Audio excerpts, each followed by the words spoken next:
Does your iRacing car currently look like it was sponsored by Minecraft Paint and poor decisions? Well, good news. Race Wrap Guy can fix that. With real-world NASCAR wrap design experience, Race Wrap Guy creates clean, aggressive, professional custom wraps that actually look like they belong on a Sunday broadcast instead of the back row of a rookie lobby. And because we like y'all, listeners of the Cool Down Lap podcast get $10 off any iRacing wrap. Just mention the podcast when you order. And if you've got a real race car that needs to look fast even when it's sitting still, you'll get $100 off any real race car wrap too. Same deal. Just mention the Cool Down Lap podcast. So stop showing up to the grid looking like a rolling yard sale and let Race Wrap Guy make your car look like it actually belongs there. The checker flag has flown and the race is over. Now we're going to rant about it. My name is RB Turner, and here with me is my co-host. Say your name, Colby. I'm Colby. He is Colby Peterson, I swear to God. And we are here with last night's AMP Racing League Cup Series winner. This is Aaron, my God, how did I fuck that up? This is Aaron Winan. We've only Aaron said it, Ryan. We've only said it 5 times this season. How did you fuck that up? Has it been too long? It's been 3 months. Yeah. Is that too long? That's of a probably period what it for is. You got to come back quicker than that next time. Aaron takes the victory, though, at what the hell track was that? Road America. Road America. America. Stupid ass track.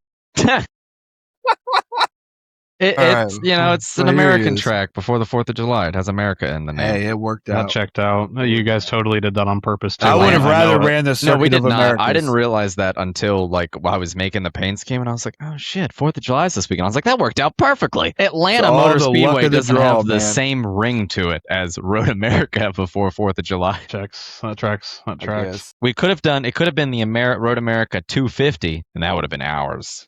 Yeah, you wouldn't have been a fan. It's bad enough as it was. See, we ran 50 laps. That track's what, 2 and some change? I'll tell 3? you right now. It was Road long. America is. We didn't even run 50 laps. I think we ran we ran 48. Road America's 4 miles, so technically we only ran 48 laps because Davis didn't account the pace laps being 4.5 minutes.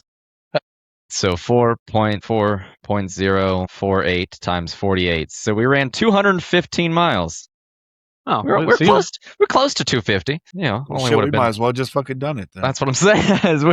That's only like 6. It's only like that would 7 have been or like 8 2 laps. more laps, man. Yeah. At the pace that some people were running, it really would have been 2 more It's laps. the Steve. America 215.04.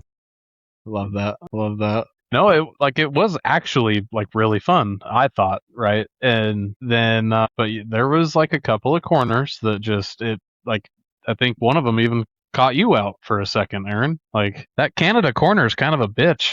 Like the braking coming off of like the kink, and then you're hauling ass. It's the fastest part of the track, and then to get it woed all the way down to because it's a weird kind of off-axis corner where you can wash out, but there's a very small line between washing out to the rumble strips and going all the way through the gravel. Yeah, I actually didn't. It's weird. I actually didn't have troubles with Canada Corner. That was one of my better ones. I had a lot of trouble with turn 6. So that's the up. You go underneath the bridge, uphill, left-hander. Mm-hmm. Is I had that a lot the one with the Corvette? Yes. Or The my- Corvette sign. Yes. It's like down. I There's had a some long trouble with that one, straight, too. then there's a hard left-hander, and then short, and you go up a hill and to the left. Yeah, I shift That down whole into first section there. had me all fucked up. And I struggled there a lot. And then turn 14, the last turn, man, I just could not find the line. That's where I went off track the first time. Not a lot, just enough for, Steven second and a half behind to make advance on me. And then I went off in turn 6 once when I was chasing him down. And then cold tires caught me in turn 1, without a doubt. I completely went off the track.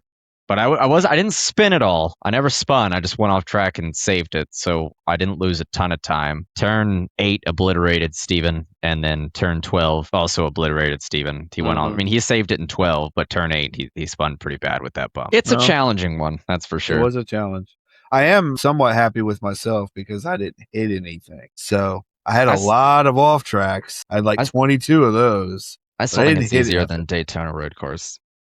I think I would have rather run Daytona, man. I think the setup was a lot better for this than it was for Daytona. Well, I know the bar worked his ass off on that setup. We Bar Bar's like the brains behind creating a setup, and I just kind of tell him what I'm feeling and what I think people will need. And he made one setup, and we were running like 205s, 206s. Like it was fast. And I was like, yeah, that's no one, people are not going to like the brakes. That's this, it needs to be like simplified down. He's like, we're going to lose pace. And I was like, yeah, but no one else is going to hit that pace. Like if the car needs to be slowed down because no one can brake. I was like, I won't. I'm like, if I nail the lap, it was like a 205, 206. But then after that, I'm locking up every turn. So we had to like back the setup down to make the brakes a little easier. The rear end still kicked out a lot, but it was a lot worse. Bar can make a fast setup, man. It's gonna be hard to drive. Fuck yeah, but he can make a fast setup. He was fast too. Took the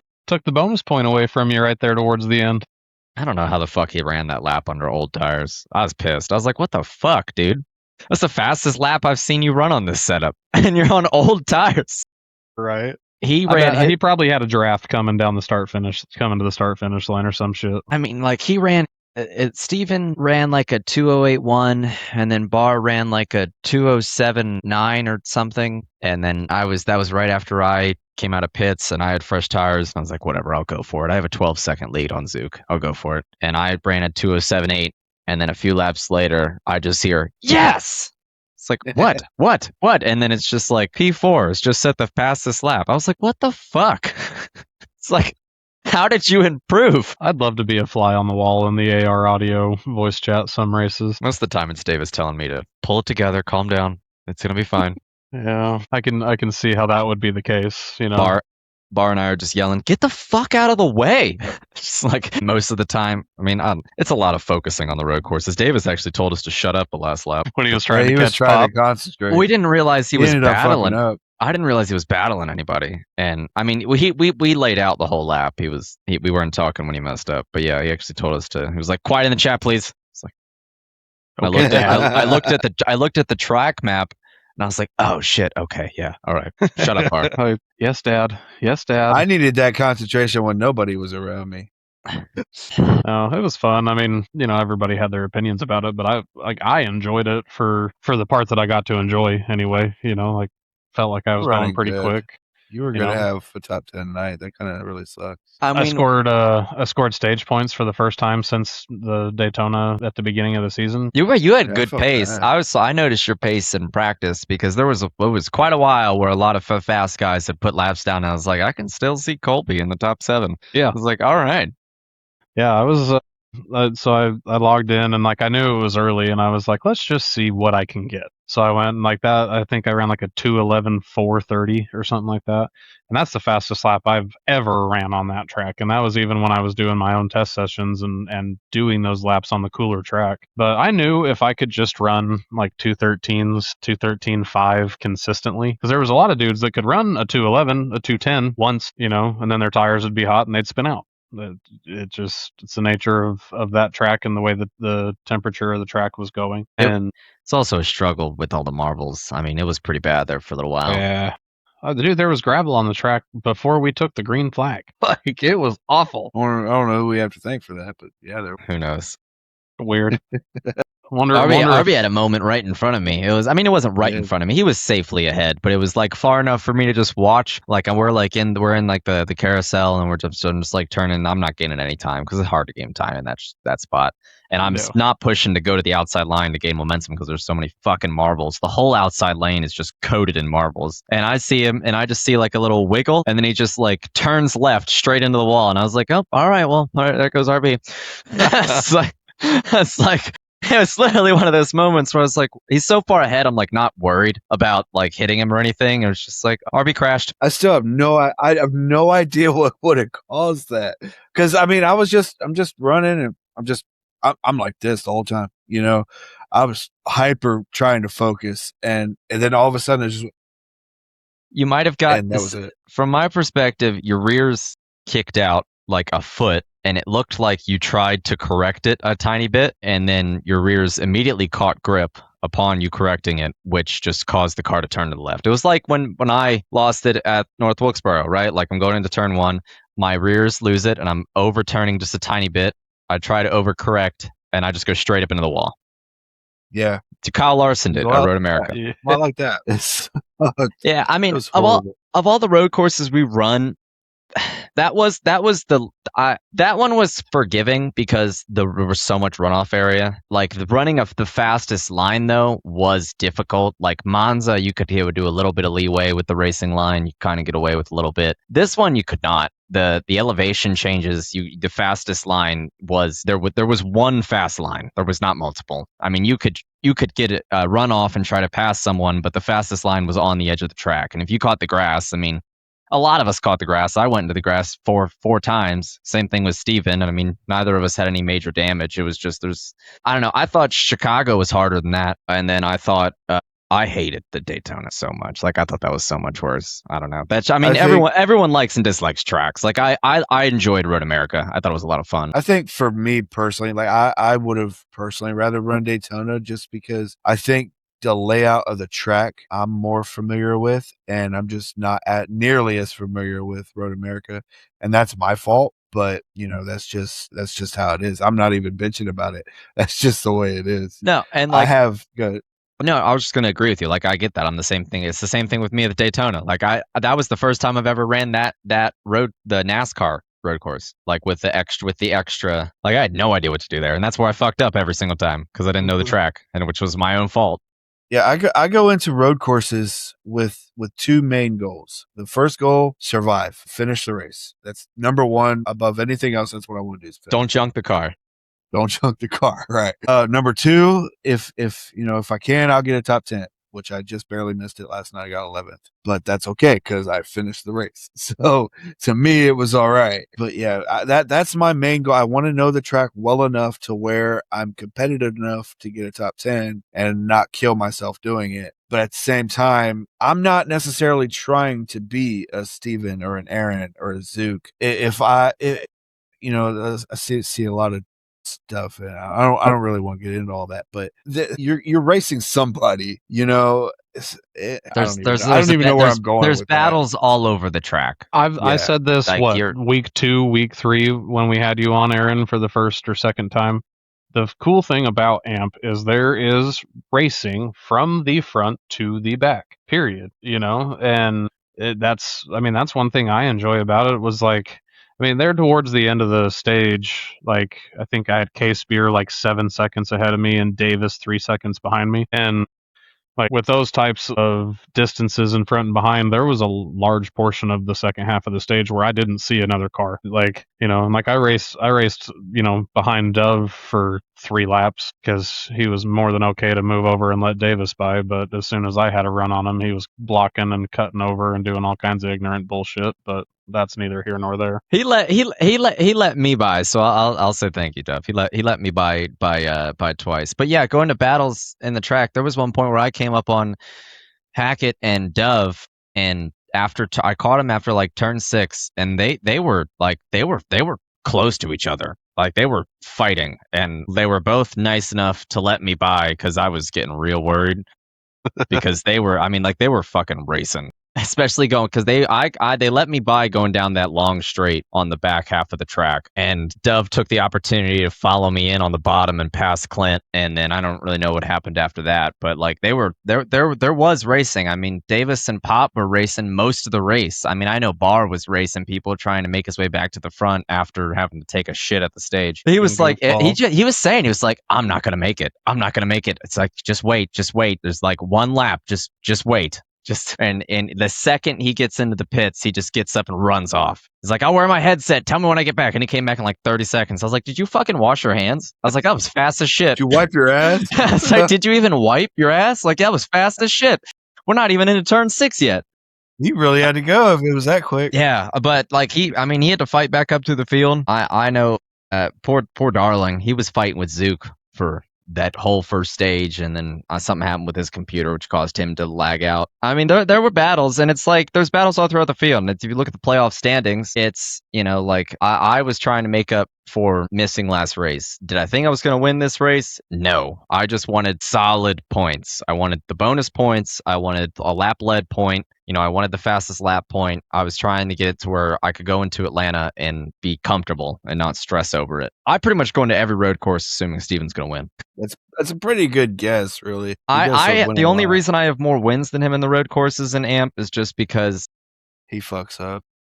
he likes to push hard. He Yeah. likes to make statements with his speed. Yeah.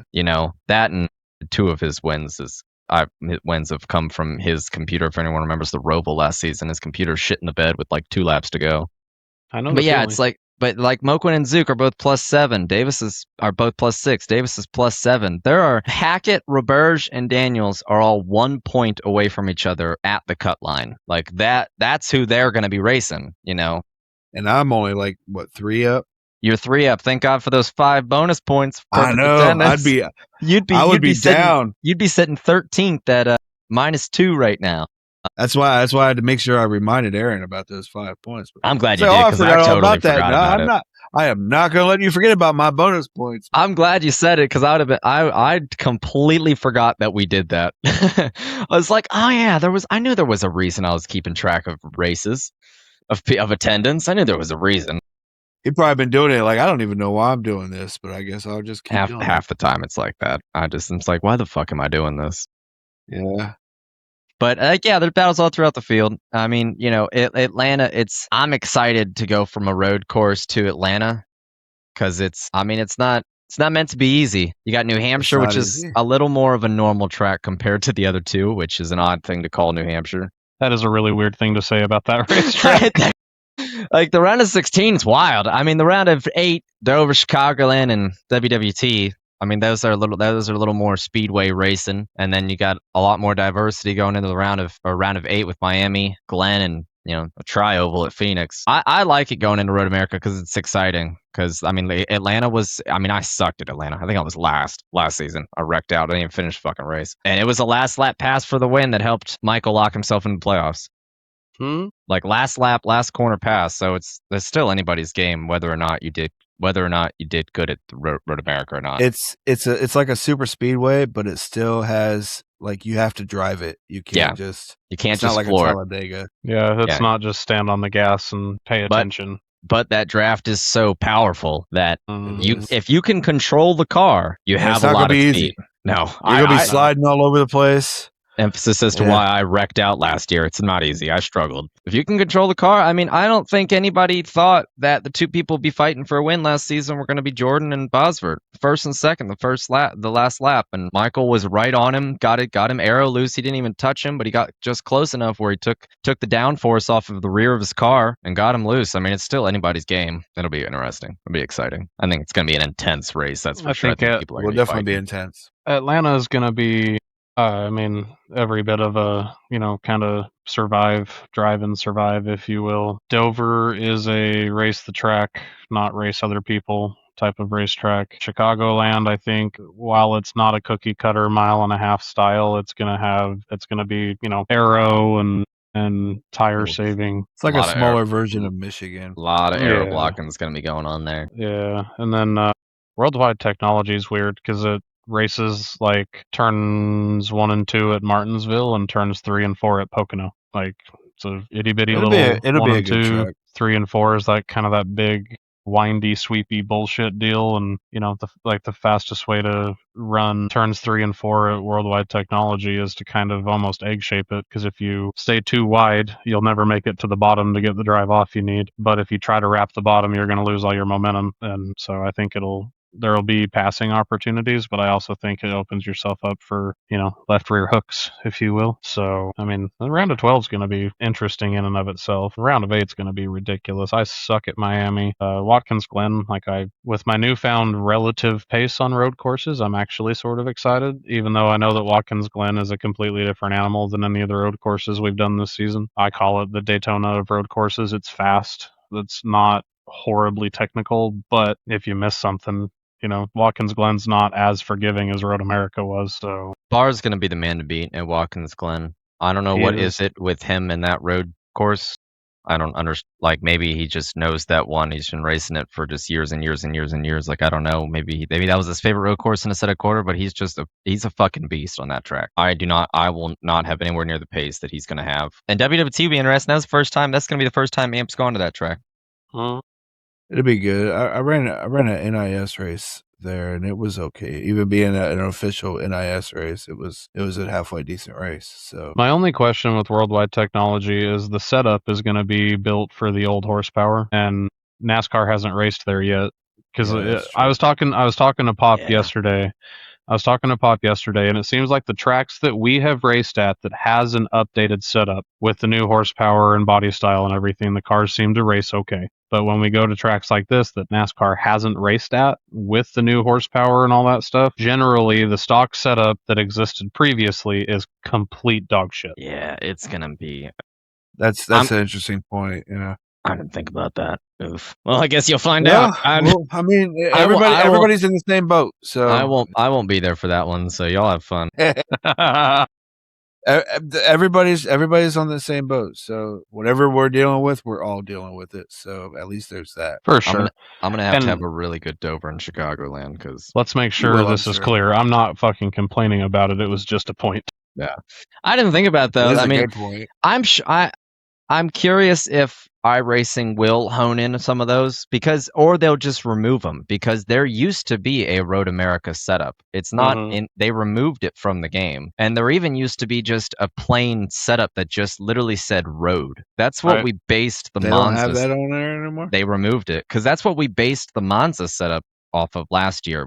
We started with just like road and we tried to make it a little easier in some of the high speed turns and we tried to make the brakes a little better so that you wouldn't just full lock every time. But we don't have that anymore.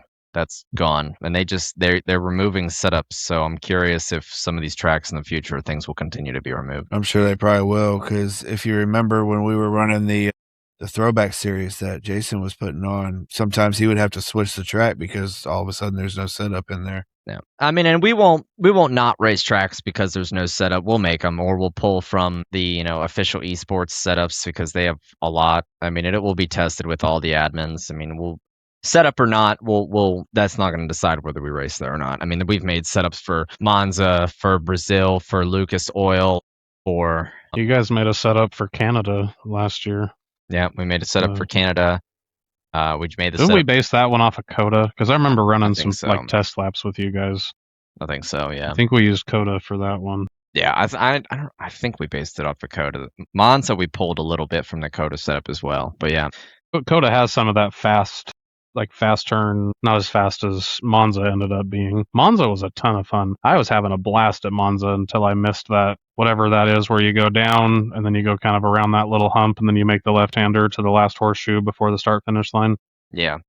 I started a 300-yard lockup and jumped over the because they like that particular little like right hand sweep thing has those fucking turtles that are like 3 feet tall, and I smashed the shit out of one of those and literally airborne into the wall. If anyone remember, we made it through turn one without anybody crashing. I was We so did? proud of the field at the time. Not on the second lap, but the blown first aw- lap was great. I was blown away that no one crashed going into turn one because I was like, everyone knows their braking point when they're going full speed. I bet you no one knows the braking point of coming up to speed on a green flag run.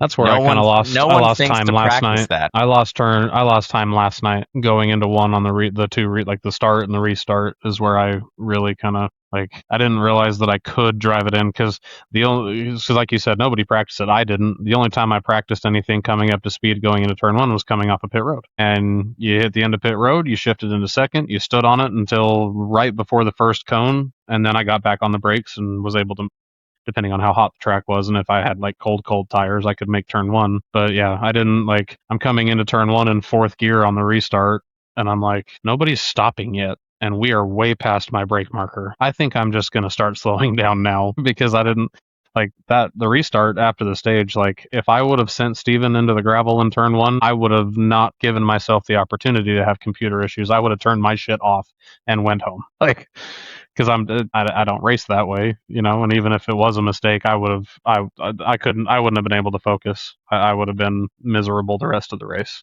I mean, people be mad in the moment, but I mean, End of the day, mistakes happen. Like there was it. It just is what it is. Random subject change. RB, I was just looking up to see what race you missed for you to not be the fun fact this week. It was Atlanta, wasn't it? It was Richmond last season.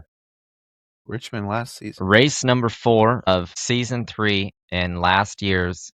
I have you. I was at Richmond. You sure? I remember Richmond from last season. In season 3, yeah. I wrecked the shit out there. of Hold what's on, his name? Let's go to. I remember being there because in season 2 I ran so good, and then when we went there just a couple months later, I was like, man, I'm dog shit. I wrecked the shit out of that dude. What was the 00 back then? Lee Watson, was that his name? Oh, you were in that race. Look at that. I wrecked the shit out of him. Should I have been the fun fact? I know that I missed. No, I based those off actual stats. I was looking at the missed races tab. Mine might be incorrect last season. What was the race that you missed? Season 2 at Atlanta or Echo Park at New Atlanta season 2. I was in the hospital and I missed. I remember that. I do remember that.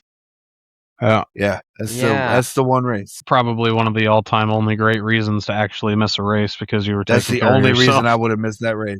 That's right. If I am able to sit here, I will be in it. I was halfway like, hey, somebody go get my wheel and bring me a laptop. I ran a majority of the races in season 1. I think I ran 3 races in season 2, and that's when I got the call that I was moving to Kansas from Utah. And then I missed the second half of last season, and then I missed a couple of races down the stretch the last couple of weeks just for work stuff and other issues like that. But here's a fun fact. So RB, if you do 100% of the laps the next 2 weeks, the next 2 races, right? And we go into an overtime finish. In one of them, you'll be the first AMP driver to reach 10,000 laps. You'll be 2 laps short if we don't go into overtime. So we need to go into overtime. What is I can make an overtime happen in Atlanta. It's Atlanta and Dover. I think I can do it. I mean, it's not like there's another race the following week where you will. I'm sure Atlanta will probably have an overtime. Am I doing my math correct? That's 330. So 330, would put you at 9,998. So yeah, 1 overtime finish, and you're at 10,000 laps, and no one else can achieve it in the next 2 races. It's statistically impossible. How about that? That's a lot of laps. Yeah, that's a lot of laps. Keep on whispering to them tires, Bubba. That's a lot of laps. 10,000. I just cracked 8,000. Yeah, but you kind of miss a lot. I do. I miss a lot. I only have 67 starts. You have 80. Yeah. It's a whole 13. What's the next closest to me? And the laps? Yeah. Bar. He is currently 41 behind. 41 behind me? Okay. Yeah. The amount of statistical... That would be cool to be the first person to hit 10,000 laps. Well, then your pressure's on. If that happens, then that week that has to be the fun fact. That'll be the fun fact. That's why I'm checked, because I was looking at the stats when I was doing the fun fact, and I was like, damn, RB's pretty fucking close. Man. Yeah. Man, if only I would have gave you a harder time last night, man. Me? You'd have been one lap closer. And because I finished 2 laps down last night. Well, we wouldn't even have to go into an overtime. I don't know if that would have. It wouldn't have made a difference. Yeah, I was still going 2 laps down. It was going to happen. It was going to happen because I had to make a drive-through penalty. Then I had to pit. That's always fun. What times were you running on average? I was on average probably 16, maybe 15, 2:16. Yeah. Yeah, it was going to happen. My fastest lap was a 2:14.1. Damn. So on average, probably 15 or 16. Yeah. Fastest race lap was like a 2:12.1. I want to say. Aside from the last 4 laps of a stint, which my times were just pretty inconsistent from 2:10s to 2:09s, I was probably averaging high 2:08s and 2:09s. Yeah, you were kicking.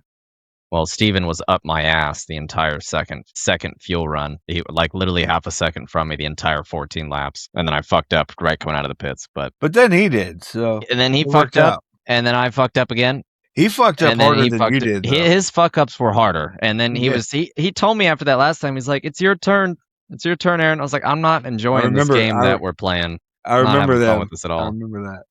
It was like Davis had like 8 seconds on me and then spun out and turned 14, and I passed him, and I put like 3 seconds on him, and he ran me back down, and passed me. And then in turn 14, that same lap, he spun out again, and I drove right by him. He come on at the stage. He's like, "This is not a Chicago rerun, Colby." I I was remember like, him saying that. Yeah. I was like, "Hey man, that seems to be kind of just the way we do things here on road courses. You know, me and you. You're faster, you pass me, then you fuck up, and I pass you, and then you pass me again, then you fuck up, then I pass you."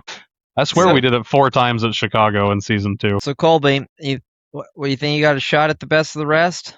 I doubt it. There's a lot of races left. You're only 18 back, and that's I because mean- you missed last week too. Yeah, I missed last week, and then I had Only 18 back with missing a full race. yeah, right. That's Who's the not a lot, competition? man. Like that's. Well, You I'm gonna got miss. Ba- you got I'm gonna miss Baz and Dove. Chicagoland. I'm gonna miss Chicagoland because I'm going back to Utah. I'll be out there for 9 days. Honestly, like pretty fucking excited. It'll be the first time I've gone home since I moved out here. It's like I'm really looking forward to doing that. I like my chances at Worldwide Technology. I've ran in feels like 7 different cars at that track and generally have pretty good luck, especially once I learned that you need to brake a little bit earlier for turn 1 than you think you do. Watkins Glen, I think I have a chance at. Phoenix, Dove's pretty good at Phoenix. Dove seems to be good at these weird flat tracks as well, you know. And then Charlotte, as long as I can keep my fucking tires underneath me, I'll be fine there. I had really good pace at Charlotte in our league race last year. I just, you know, and I've learned a little bit, and like I ran well at Charlotte in Signature's double that we did, RB. Finished 5th in that. I mean, granted, there was only like 17 cars that started that race, but I ran all 400 laps and finished on the lead lap. This so year's championship race at Charlotte, it will be an interesting one because it is. I know Zook's really excited for it. Hmm? Because I mean he won. Zook's good. But I also feel that he kind of lucked into it because Aaron was kind of running the show. I was catching Aaron. I don't know if I would have passed you or not, but I know that I was catching you. And I think between the two of us, had that one caution not come out and trapped us both a lap down, then it would have come to me. It would have been between me and Aaron at the end. What of are we the talking race. about? Charlotte Last year in Charlotte? In the playoffs? I don't think Well, it was a playoff race. It wasn't a playoff race, but it was just. It was actually Charlotte. towards the beginning of the season, if I remember correctly. Yeah, and I I know wanna say you that- led Yeah, most of the okay. race. Yeah, I remember. I was upset that. Okay, it's Yeah, coming then the back to me caution now. came out. It's coming. I was Me upset. and Aaron pitted, I was and then upset. the caution came out. Yeah, it's and coming Zook back to won me. the race. Because I thought that was bullshit. I led 172 laps. Yeah, yeah, I hated it. Too. It all came back. who stayed out and trapped you guys a lap down? Was it Roberge or That part somebody- doesn't matter. I just know that mine Well, and Aaron both. we were didn't get- pretty much. We Yeah. we did you get a wave around? I think we did end up getting a wave around. I ended up finishing 5th because I hauled ass. Yeah, you drove mad. I remember. I spent the second half of that race in like the booth with Signature, as far as I remember. I don't even Yeah. know where I finished. It was really only like 3 cars that stayed out. And it's like one of those things where it's like everyone's going to do the opposite of what the leader does. Mm-hmm. If the leader pits, people are going to stay out. If the leader stays out, they're going to pit. Because if I would have stayed out and they would have pit, we were running like 2 seconds a lap slower. They would have undercut the They shit would have out. blown your doors off. They would have been half the track ahead by the time I got to the end of my fuel run. So it's like it was one of those situations where it's like I've done everything right and now I'm going to lose because of it. Yeah, It's like it was horrible, and I was in the same boat. I mean, it was like I said. I don't know if I would have passed you, but I think I could have caught you. Your fastest lap was the final lap of that race. Fun fact. Yeah, Our That's times probably we've because I asked- was pissed too. That was also the retired oval. The oval is now It's been significantly- redone. Been redone, significantly different. More, But it's still Charlotte. and still Charlotte. Still going to be a shit ton of aero blocking. Tires are going to matter, and at some point you might have to save fuel. So Two- I'm saying 200 right now, I'm 200 gonna run it laps. out before I pit. 200 laps on a mile and a half with 75% fuel is a very awkward stint breakup. It's about like 45-ish laps, I think. That's a fun topic to get into. I don't remember who brought that up in the admin meeting. Was that you, RB? Maybe it was Tick or and Andrew. He brought it up. So yeah, we run 75%. I think us dropping it down. Let's talk about how many laps we do, right? Like we do 50% of what Cup does. On average, that can take anywhere from an hour and a half to 2.5 hours, depending on how many cautions we have, how long the pace laps are, things like that. we run 75% fuel so that we do most of the time at least two to three pit stops is required. Obviously, the short tracks, that's not the case. What if we were to bump it up to 100% fuel? We would have to bump up the length of the race, and most of the guys in this league they got kids. It's already Sunday night. It's Sunday night. It's already including practice around 3 hours. Including practice and qualifying. If you're there the whole time, it's around anywhere around 2.5 to 3 hours. It's like, and that's at 50%. Imagine if we went to 75%. I think the race length is good the way it is. I think we have a good. Obviously, like last night's an anomaly, right? A 4.5 minute pace lap is not happening every week. We didn't plan that. We didn't account for that at all. And so, like in my opinion, I think where we are right now, it's a good niche. Niche isn't the word. I think Tick even brought up, what if we drop the fuel, but then we're pitting like every 10 minutes. Yeah, it's kind of like, it's one of those things where we are, like Kobe said, we are in a good place. But would we maybe extend in the future? Because season 1 was 40%, give or take a few races. Season 2 was 45%. That's what we were at least basing it off of. And then season 3 and season 4 are both 50%. It's like, it's not in the future. Maybe we go to 55%. Maybe we go to 60%. Maybe we leave the fuel what it is. It's like, we're in this weird place on a lot of those 1.5 miles where, it's 133 laps, and based off of our fuel is that mathematically you're always 2 to 3 laps short. Mm-hmm. That has happened on so many different ovals this year and last year. I kind of like that though, because it brings strategy. It does, because and like we've had guys do that where you come off a pit road with because in your brain I shouldn't say in my brain, I make that last pit stop automatically assuming I'm good on fuel. And then you click through your black box and realize I have, say 42 laps, and you go across the stripe and your spotter's like, all right, man, 45 to go. And you're like, fuck. Because it puts you in a weird deal because with the tire allotment and the fuel, it puts you in a weird spot. Because if you haven't fucked your race up and had to take tires when you didn't want to, you usually have another set of tires, but you're 3 laps short on gas. So you are in a weird predicament with strategy, like RB said, where it's like, okay, do I just run my ass off for 20 laps and pit, and then run my ass off for the other 25 laps and hope that it works? And sometimes we have cautions that make that 3 laps completely irrelevant. And then at that point, depending on when that caution falls, I've been on all the ends of it where I've pitted on the first caution that falls to, because I click my margin up on my fuel. So I'll usually end up with 3 laps to the good, but I have no tires left. Or I'll stay out and stay out and stay out, because like some of these 1.5 miles especially, like we'll have 5 or 6 cautions in the last 10 laps. Yeah. It is super inconsistent, and it does make it a little exciting and levels out the playing field a little bit, because I've been on, I feel like, every end of that. I've been on the end where I was able to save in one. I've been on the end of Vegas where I was trying to save for the last 20 laps. I couldn't save jack shit.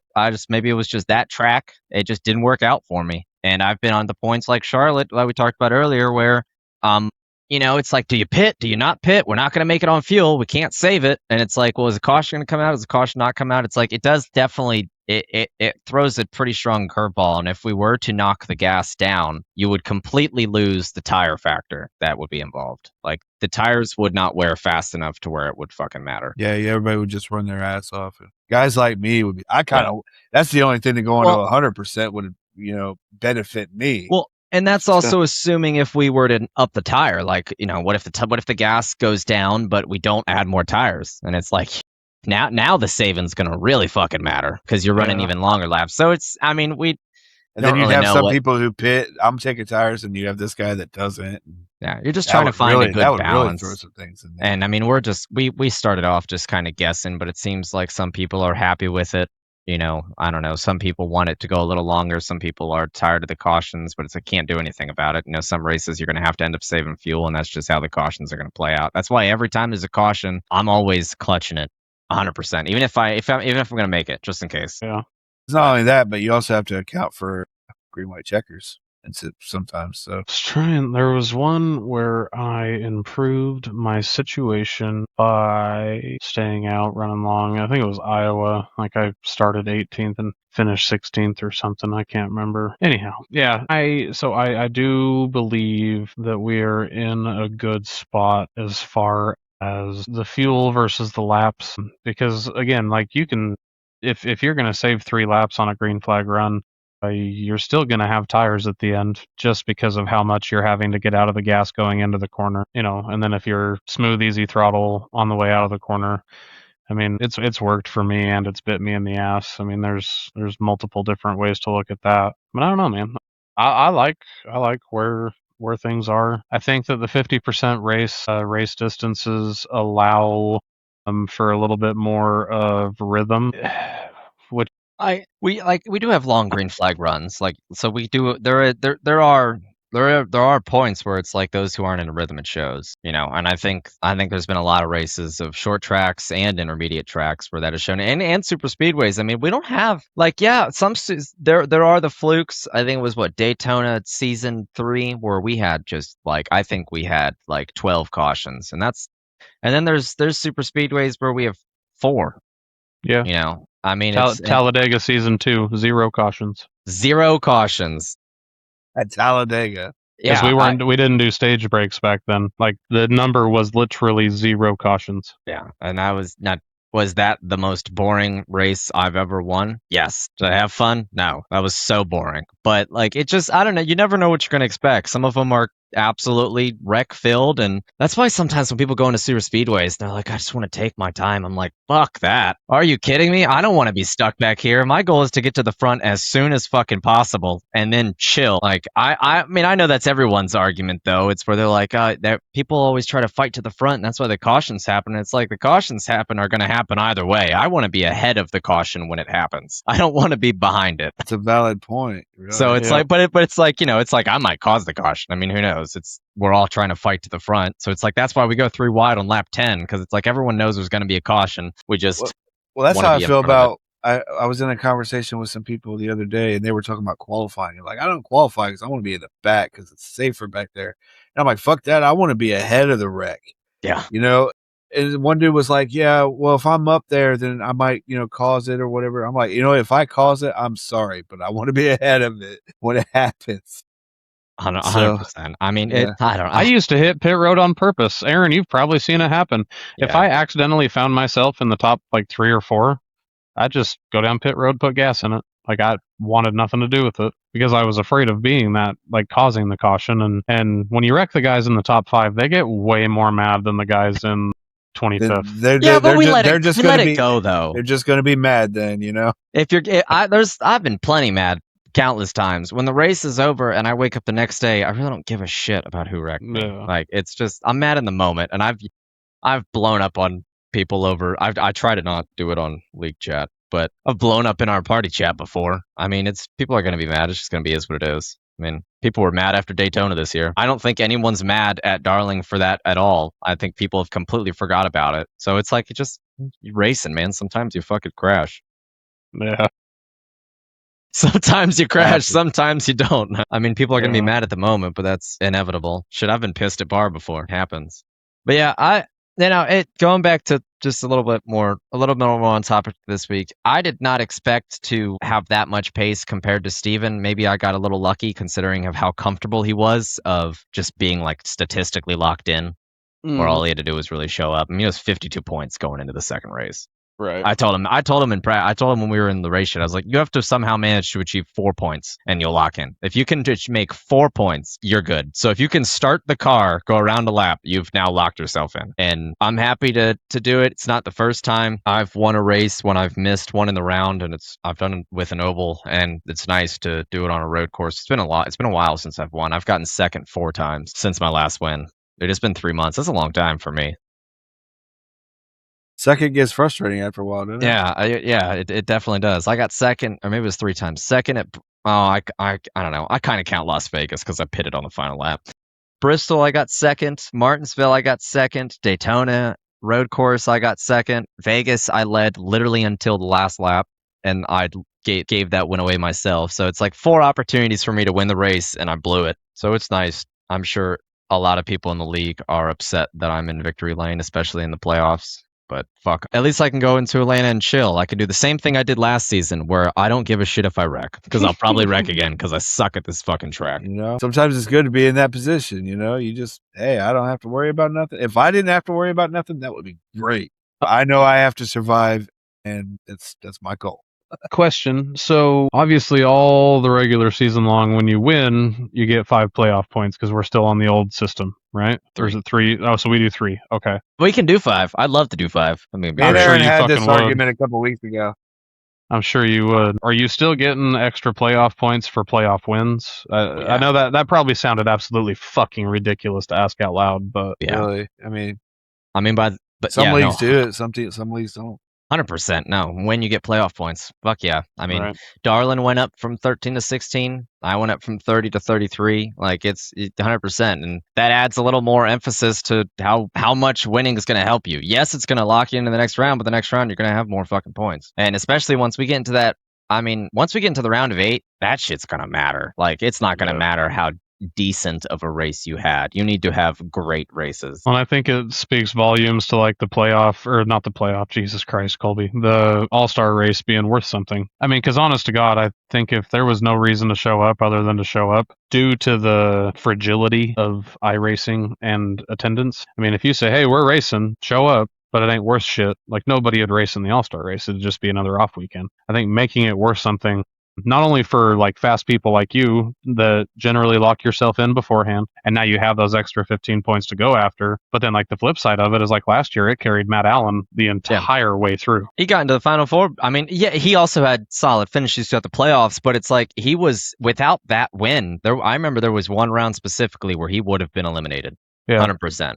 Without the playoff, without that All-Star race win. I think it was literally the round of 8, because if he didn't have the playoff win, he would have been out and Zook would have been in. I think he made the playoffs last year by 2 points or something like that.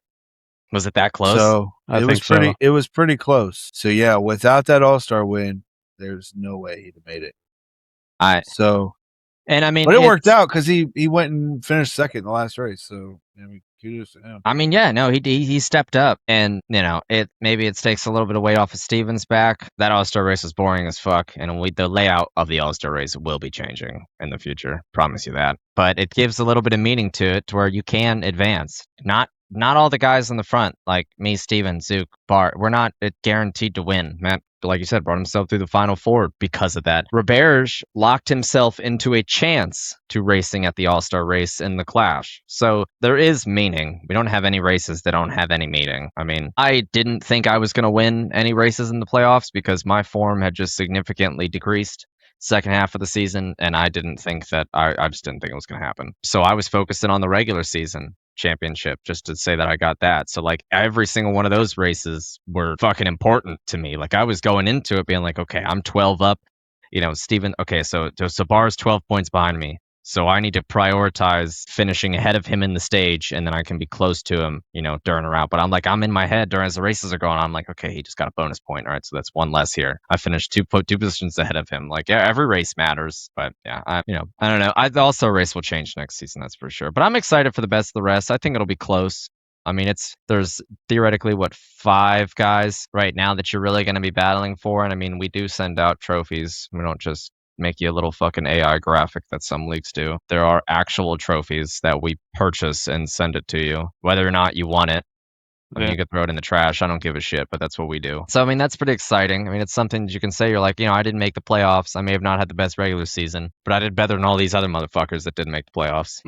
Some sort of bragging rights. And I'm looking at it, and it's, Dove week in and week out runs well. It's just a matter of Dove can stay away from doing Dove things. Bosvert drove his fucking ass off last week at New Hampshire, and he pissed a lot of people off, but, I mean, got a top 5. Racing for something. Yeah. If you're not going to be a front field guy and you're going to race your way up into the front, there is no way that you're not going to piss someone off, and that is just the way it is. Yeah. Like, that is just what it is. You're going to piss some. If you get up there and those guys who average in the top 5, they're like, why the fuck is he up here? That's what's going to happen, though. It's like, oh shit, I got to be careful around him. And then they're Right. hyper focused on him. They do one thing wrong and they just like attack him. I don't know, it's racing. You're going to piss someone off at one point. You can't be too upset about it. So, all this being said, I mean, we're talking about the rest of this season. That's obviously the main focus for especially the two of y'all, with playoff implications and going for the big trophy, right? I mean, I'm having just as much fun racing for the best of the rest as I would in the playoffs, in my opinion, right? And I think if I can take what I've learned this season, because I had a rough year, like especially compared to last year in the sample size that I had last year, I ran considerably better, and I missed a few races toward, like, we were talking earlier, like down the stretch, missed a few races, just, life happens. And as much as we all really do dive into this, I mean, fuck, we're sitting here on a Monday night, almost an hour into this deal, talking about it like it's our livelihood. And I appreciate that because it's something that we all, understand, and we're all, racing for something, like, I don't know about y'all, but when I come in here and put my ears on and fire up something, like, it's a legitimate escape from like what's going on out there for me anyway. But long segue, I've got to get better at that. Next season, Aaron and RB, for what you can tell us, what's the outlook like? Can you give us, obviously I know there's a couple of staple tracks we'll obviously race no matter what. Can you give us any teasers? Can you, Nope. points layouts, anything? What are we doing next season? We'll be fine. So things I can tell you, one, the schedule's not built yet. And we do plan on doing that very soon. That got delayed a little bit due to some personal things that one of the dealing with. I can tell you we're going to follow NASCAR's path where Chase is gone. But why Chase? Playoffs go. or winning Oh, your in or I'm gone. sorry. Yeah, winning your Slow in. down, Aaron. I already called it the Chase. The Chase is back. The playoff system, round of 16, round of 12, and round of 8, that's gone. Okay. And that means that the points will be changing as well on race for race. And we'll be going to, going into the playoffs. It'll be, whoever's got the most points is going to have 2,100 points. And if you're 16, you're at 2,000. So you're starting out that round of 10, 100 points back. So it's like, it is still going to very matter getting up to the front. The winning your in's going to be gone. Winning is still going to have a lot of value, just like in NASCAR, because you get, 10, 15 more points than second? It's something ridiculous. 55 points for a win, 40 points for second. Yeah. Not including stage points. 15 extra points. They're still going to really matter. We haven't fully discussed a lot of things, but I know that's for sure going to happen. We already have the dates figured out. We just haven't decided the tracks. I mean, I'm sure so the way that that AMP picks our tracks is we go through all the admins. We try to balance out short tracks. Road courses are capped at 4. We try to balance out intermediates, short tracks, and we try to add things that are new. We added a lot. Every season, I've got like a track whole Excel sheet here of what we ran each season, how many times we've ran it. I mean, I'm sure you'll see staples because there are tracks we've ran every season. I don't know if they'll be here, but like ones we've done every season. Talladega, Daytona will 100% be on there. Atlanta, we've done every season. Texas, Vegas, Charlotte. North Wilkesboro, we've actually done every season because in the first season, it was the Clash. We've done Bristol every season, so I'm sure you'll see a lot of the staples. I'm sure you'll see some odd ones. I'm curious what people will pick for road courses because we do have NASCAR staples in there, and then every season we throw in a weird one. I'm terrified to see what the real one is. If it's Coronado, I'm going to be upset. It will be. Have you ran People Coronado? Yeah, it sucks. It's a horrible Is the tree road course. is the tree there? Is the No. tree there? The tree's not It's there? not there in iRacing. No. That track sucks. That is the worst road course I've ever driven on in my life. Like, I'm sure it might be fun. Speaking of what is a road course, that thing's a pile of dog shit. It's just, I hate it, but I'm sure someone will pick it because they liked the racing on TV and they might think it's exciting in AMP, and then it's just going to be Chicago 2.0, but shittier. Copy. You know it's 10-4. coming. You know I will there. not be one to pick it. I will not No. pick it. That will not be happening. We're going to try to hit the 4 road course max before someone says Coronado. I the one I made think a would be joke last fun. night that somebody said something like it'll probably be Coronado. And I'm like, yeah, and it'll probably be in the playoffs too. I saw that. I got a good chuckle out of that. Yeah, Discord offered me all guys- kinds of chuckles last night. You guys But anyway, you guys think Road America's bad. yeah. Why don't you go to a track that isn't actually designed to be a road course, where they just like added some tire barriers and it's like, fuck it, make a turn here. Sure. Should they keep going straight here? There's a bump in the road and there's railroad tracks. Nah, make them drive over it. What? While holding the wheel at What? 90 degrees. Is the track at least going to be even enough to where all 4 tires are on the ground when they're going over the railroad tracks? Nope. It's like, fucking design this track. This is horrible. You know which one I think would be fun in a cup car is Okayama. I think that would be fun. I'm a little bit worried about Sector 2, though. That inside section, I think, would be a little too thin. Oh, okay. But I mean, I don't know. Road America also has tight sections, and so does Right. fucking Coronado, so who knows? That would be fun, though. That's something I like to do in my free time. I'd pick random fucking road courses and just be like, I wonder what this tank would be like on this track. And sometimes I'll do it, and I was like, yeah, nope, this is horrible. We'll Right. never race here. This is like Miami, the actual The Formula One the Miami Formula track. One layout. The longest straightaway, the brake markers start at 200. And there's no signs along the side of the track. And I was like, well, this is never going to, I need at least 500. Right. This will never happen. We're going Yeah. full speed down the straight in 5th gear. Like, the brake markers cannot start at 200. So as far as consistent NASCAR road courses go, there is, as of now, Coda, Sonoma, Watkins Glen. I know I'm missing one. The Roval. Roval's out. Roval's done. I mean, I guess we could call it a consistent. It's been in there since what, Well, I 2020? thought you were talking about The something on- else. The only road courses that AMP has done more than once is Chicago, we did twice, and Watkins Glen, we've done 3 times. That's the only road courses we've done twice. Sonoma, we did once. Coda, we did once. Monza once. Canada once. The Roval once. The Daytona road course once. I think you wouldn't. I think you might see one odd road course, maybe 2. I think 2 of the other 2 are going to be staples because I've heard a lot of people talking about missing Sonoma a lot because we've only been there once. We did that in season 2, and most of the league has progressed so much better at road courses than we used to be. I think it's a high chance you'll still see the Glen. I mean, but I think we- Watkins Glen, as far as NASCAR goes, in my brain, Watkins Glen is the NASCAR road course in my head. Well, it's the one track that even NASCAR people know. Like, I've been doing NASCAR gaming since like 1997. Right. All right, and NASCAR Racing 2 that came out for PC, my very first computer. Watkins Glen was on there. Even Sonoma was on there too, but it was Sears Point, and it was the really long ass version of it. It was a horrible track. I hated it. It's the only NASCAR road Watkins course Glen- that people don't lose their shit over us going to. Yeah, Watkins Glen. it's the one that everybody knows it. Yeah. We're gonna I don't know. Nobody's gonna say, we only do this so that Aaron and Steve. we're gonna put come on. Coda in the playoffs next year. Just kidding. I'd be okay with that. Okay. Well, like so Can Coda I- better we than can I just do Road America. we Let can me just shoot make it- off. Let me shoot off at the mouth. Fucking do it, bitch. You won't. No, If the the wheel wheel says we do, the then wheel. we do.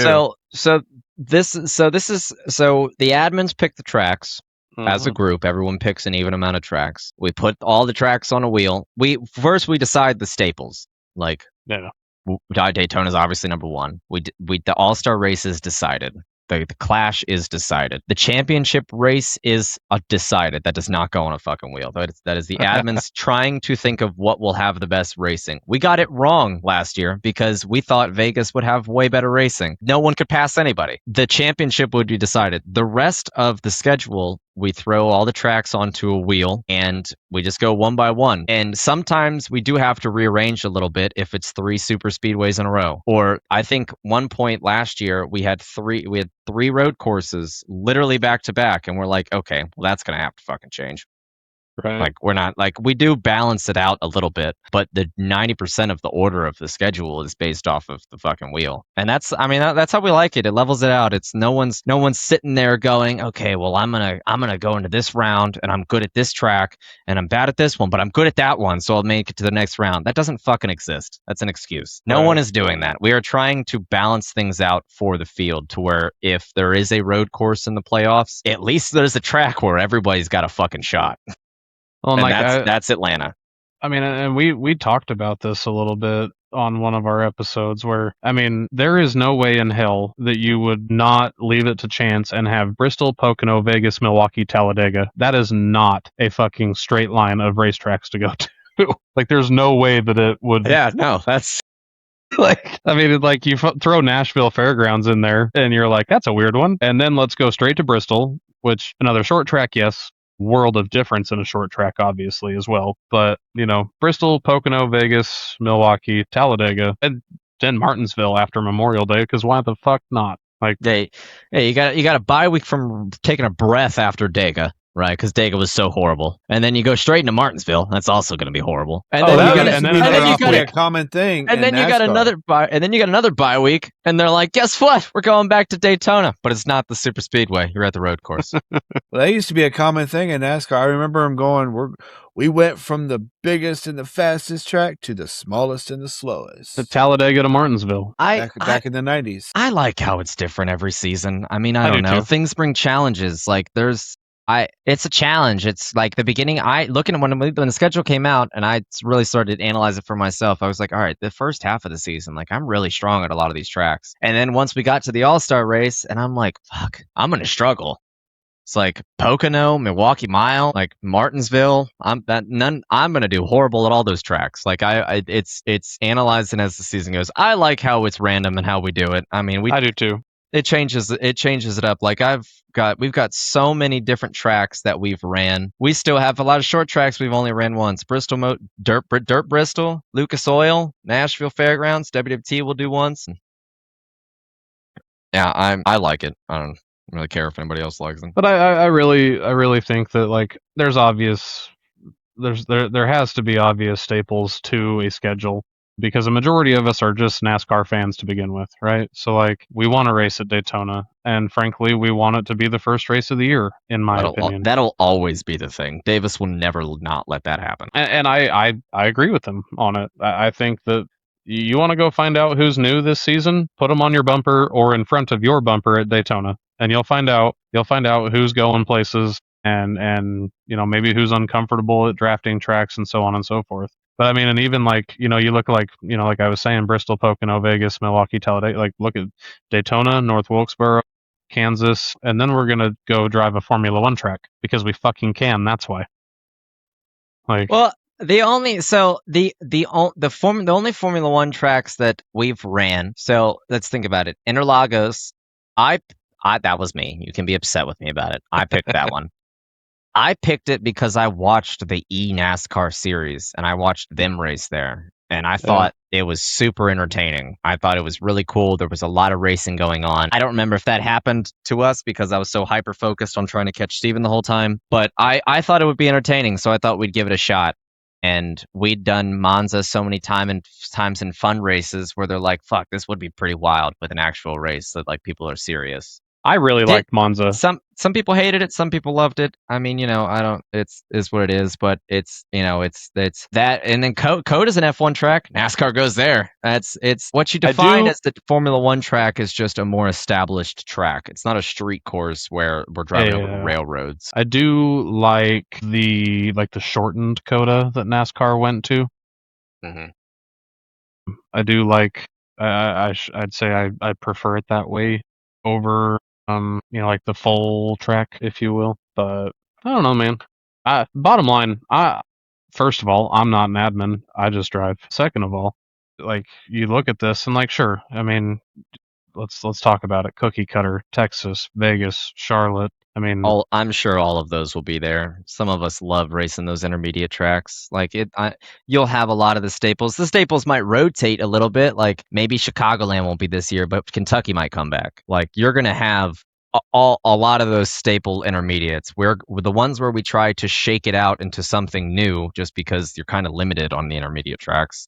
Yeah. Is the short tracks. Like, this is the first time we ran WWT. We've done New Hampshire twice. We've only done, like intermediate tracks. The new one that we added last season was Rockingham. Like we try to. I think there's also circumstantial. There's circumstantial moments where it's like, why not?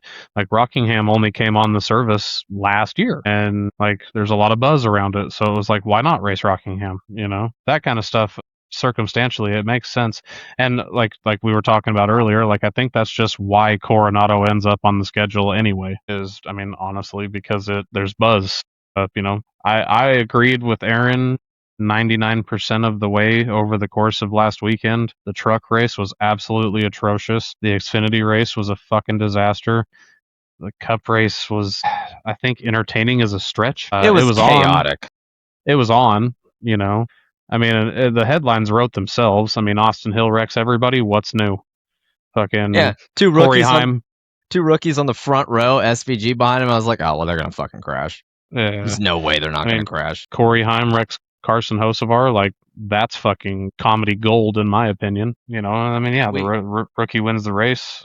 Bottom line, he 23-11 had the 3 best fucking cars on the racetrack. One thing we did not think about, which, I mean, we're not perfect. I don't know. This is a hobby. This isn't my fucking job.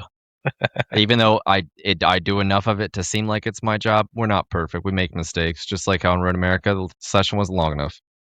All right. Oops. That's happened before. That happened at Vegas in season 2. I remember.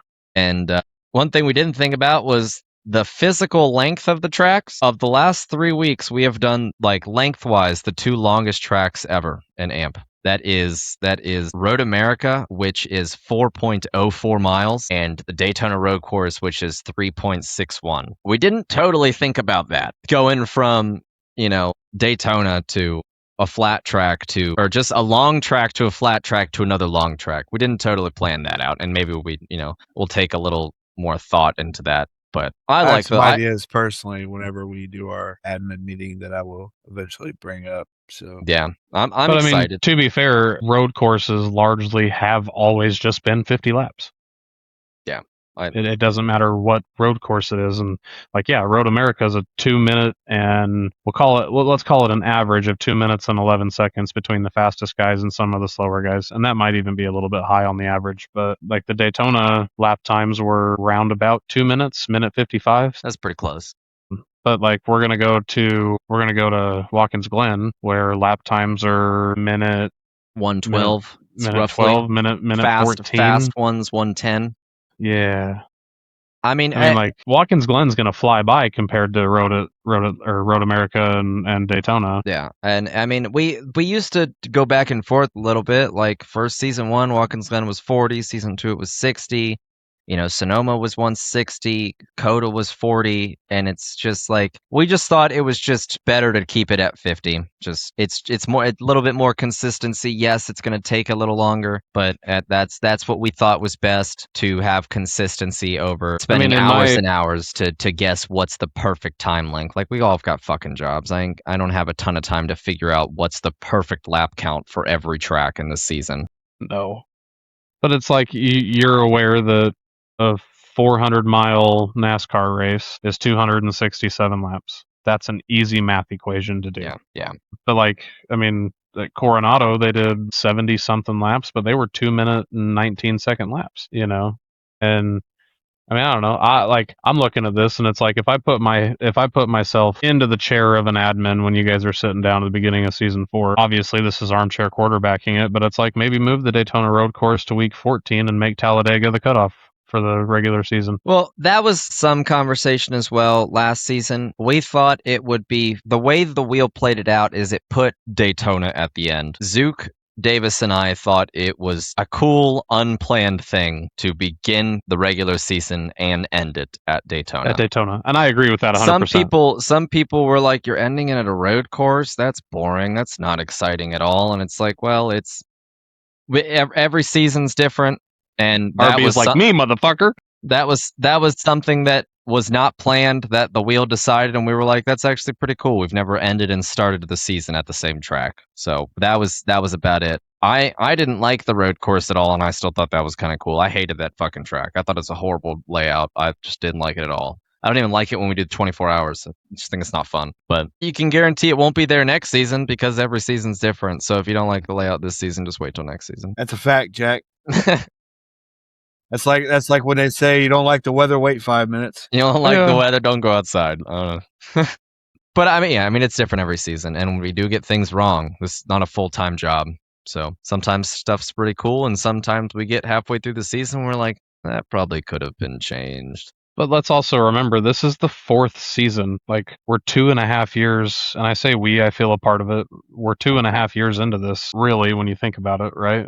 If you go just by racing weeks, anyhow, and a little. We're longer not even than 2.5 years. First race was I guess it is 2.5. Math's hard. May. First race was 24th. April 21st, 2024. So it's like just past the 2 years, 2 years and 2-3 months, something like that. So like we're learning and we've learned a lot. I mean, if RB, you remember the rule, you guys remember the rules in season 1. They were so small. It was not a lot. Yeah. There was not, that was a There's blank lots page. of things I can do. There's a lot. Yeah. It was a blank page, and every single. I mean, and this season included. I've got list of things where throughout the season, Zook or Davis have been like, "We did not think of that. That needs to be discussed and put into the rules for next season." Is making 2 There's laps lots and of people parking who and aren't not even rule trying breakers. part of it. They're rule Maybe. makers. Okay, cool. That might be a rule. Maybe. Sorry, I don't I know. said It's anything. undecided. RB, you probably. I shouldn't have said that. You probably ought to Maybe. delete that part. My bad. Maybe you don't. I don't give a shit. It's. I really don't give a shit either. I just. I don't care if it's there. I wouldn't have We'll said it bring if it couldn't have been I'm there. sure it'll be brought up at least. It'll be discussed. I think it was discussed last season, and we didn't end up adding it, but it wants to be Right. discussed again this season. Yeah. And we make it there, and we may not add it, or we make it there, and we're like, no, this is just, it's cheap. But at the same time, it's like, well, if people have a physical injury, but they don't want to take provisional. And also, if we have 20 drivers and they finish last, they're going to get the same fucking points as a provisional anyways, so why does it matter? So, and that's... Deal with like last night, like it was literally worth 9 more points than a provisional. Yeah. Like, I don't know. Like I said, I don't know about those 9 points, man. I remember in season 2, I missed the championship race by 1 fucking point. And I would have been the champion that year because I beat all you fuckers. Except I didn't. I finished third in the race, but Steven, Zook, Aaron. I was gonna win that fucking race. The other guy was Barr, probably. Bar's the one. Steven won the championship, didn't he? Yeah, and I beat in him. season 1. Season 2. Season 2. Cornette was the season 1 champion. You finished ahead of me there, sir, because I fucking lagged out during qualifying, and I started last. And then we was that when the championship race was Homestead? Give any excuse you want. Yeah. Fact is, we did have a single caution. I would have been the champion. Yeah. Had it not been for that 1 point. That 1 point.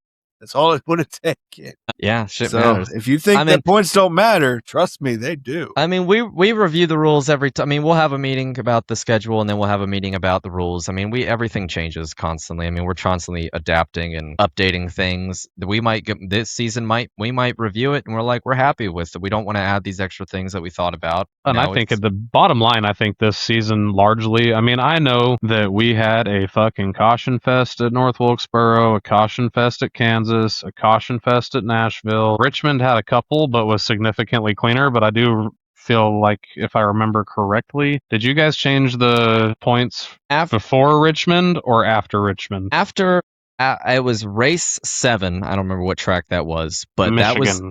Michigan is where we implemented the 17X and the 25. I have a graph here. I can share it right now. I don't give a shit. Hold on. Let's share Chrome tab. That one. No, don't share tab audio. And we'll zoom in here. If you can see it, this column L, that is the race where we implemented the change. Things significantly cleaned up, and then we had one bad race. Bunch of people left. And it's been kind of off and on. We had a few clean races. This was Martinsville, for anyone's curiosity. So, like, there are tracks that things are going to go bad. This was Bristol. Bristol always stirs up some shit. There are always going to be people who have bad races and good races there. And same thing with Martinsville. There's just that type of track that you can't. There's no room to, like, even if you spin it, you could just quarter spin and save it. If you slow down, the guys behind you are just going to plow into you. Like, there's nowhere for them to go. It's just the way it is. I think things have significantly cleaned up since then. This is a road course. This is a road course. I guess the first round of the playoffs, maybe things were pretty hype. I mean, I don't know. I missed that race. But, like, things dramatically cleaned up after that. I think that was the right call. Also, it will be discussed the amount of people in AMP where the cap there is. I know some leagues like to go into the 40s. We won't do that, but I don't know. We'll see what the cap's going to be. Why? Don't say we won't. Never say never. We will not ever go into the 40s. I promise you that. That will never happen. And We Colby, enjoy and actually Colby, it's gonna racing happen. and not It's gonna pacing. happen. My guy, we hit what? We hit 31 people, and we were only averaging 27 people a race for the first. We were averaging 27 people a race for the first 6 races, and we had 12. We were averaging 12 cautions a race. So I think there's a healthy limit, and you can continue to invite as many people as you want and continue to take their money. But I think there is a healthy limit to fun racing. I agree. I'm not saying that you can't add 10 more people and breach 40 and add 10 more of the right people, but I think It's also hard to find the right people. that's They're the hard to problem. find. It the right doesn't people. matter, dude. It doesn't matter However- how many fucking recruitment races you run. It doesn't matter how well I don't even think known we somebody do is. recruitment races. No one's ever joined through a recruitment race. Fun fact. Right. No one has ever messaged Davis from a recruitment race. It has been someone watching the stream or someone bringing in their friend or just someone bringing in someone from another I league saw a that wants Facebook to get out of post. there. Yeah, Facebook That's post. that's how I joined. Davis was on that iRacing recruitment page on Facebook, and I was like, "Hey man, that sounds like fun." He was like, "Cool, send me your iRacing number," and I was like, "Here's that iRacing number, and here's the reason why my current safety rating looks like it I does." think I remember him telling me about that. Yeah, I went to a party, came home drunk as a fucking skunk, eating lunch with a cross-eyed bear, and tried to do a couple of fucking legend races at USA International. I mean, like you said though, never say never, but we're trying to Hmm? constantly improve. Whether or not sometimes we make the right steps forward or right steps backwards, the effort's being made, and just to remember that this is not a job. I do not get paid for this. No one here does. We're doing our best in the free time that we have. We've been trying to make the schedule for 3 weeks now, which should tell you how difficult it is to get all the admins into a time to where we have an hour together outside of a race. Well, to be fair, it was gonna happen, but some really Yeah, personal issues happened. yeah. So But I mean, it's just, life happens. And we can't just drop and come do this little iRacing thing that we do. It's like, I've been gone for 2.5 weeks, and prior to that I was on vacation. So we're trying. This isn't our job though. Just please remember that. I think for a fucking part-time hobby, it's ran rather well, and I'm not just saying that to suck your dick. I think that there's been a lot of really good growth happen over the course of 4 seasons. shut up, Aaron. Yeah, That one got RB. take it or leave Oh, it. it just came out of nowhere. I'm not trying to suck your dick here. Over there fucking cracking up. But no, I think there's been a lot of good that's happened over the course of these 4 seasons. I think the most important thing really is it's not that it's important. It's, the coolest part about it is it's like season 5 is fucking happening. It's on its way. It's in those planning stages. I don't know how many. I would be interested to see if there's a way to figure this out, but how many leagues make it to season 5? Probably And a lot less than you might think. I would assume a lot less You than you think, and even then, Well, because how many of them there's make a it to lot of season work. 5 with the order that has been kept in AMP? I mean, yeah, sure, some of us have had big mouths at times. We have less people from the beginning than we do now, but leagues are going to gain and lose people over time. That's just the way that life operates. That's not even iRacing. That's life in general, But I agree with RB. I think the amount of leagues that actually make it this far with the amount of retention, there's a pretty good bit of us that were here for season 1 still here. If we want to include the NASCAR heat days, that's technically season 8. Because we used to do 25 race seasons back then too. I don't know. I mean, there's the core guys, like you said. There's always going to be that same group of people. League people are constantly going to join and leave as time goes on. People lose interest. People get mad and leave. People just don't have time. We've had guys that have gotten new jobs that don't have time. I mean, Metal is missing David Ament's missing all these races because he got a new job and he doesn't have time. I mean, and that's going to happen. That's going to happen with the admins, the full timers, the part timers, everybody. Yeah. So, The nucleus is solid though, and it's a bunch of, I don't want to say like-minded people because you're all different individuals in a very, very different array of jobs and home lives and all the other stuff that especially the admin group. I remember the expansion of the admin group was actually kind of cool. Got to a point there for, I think Aaron, you might have been the one that said it, where it's the initial admin group were all on the same fucking team for quite some time, Yeah, and I'm sorry, Bar. That's why you're not a Bar and Jordan. Sorry, guys. I know you guys have been with us a long time, and I've known Jordan for 6-7 years. Jordan, that's why you're not an admin, because we can't have. I'm not going to be the person that has 3 admins on the same team. Conflict of interest. Love you, my guy. Conflict of interest. But Yeah. no, it's been a lot of fun, and the growth has been cool. I mean, like you said earlier, like from season 1 to season 4, like the rule book is multiple pages now, because every season, and I mean, honest to God, week in and week out, you're coming across stuff. You're like, man, I really don't like how that went. How do we address that so that it's not a consistent thing we're dealing with? But then the flip side is, you're like, we have this rule, and maybe it's not necessarily something that needs to be written, if you will. I know that there's definitely less of that than the first, but you know, you come across things, and things work, and I mean, in every season, every week, you're going to have people that push the boundaries of those rules, and it's always been governed fair. And I think that's where a lot of iRacing leagues, I would assume, probably go wrong, is you're going to enforce a rule on one guy one way, but not enforce the same rule on another guy the same way. We try our best with it, and a lot of people say like, well, why don't you do it like this other league? And it's like, well, because we're not that fucking league. I don't. Right.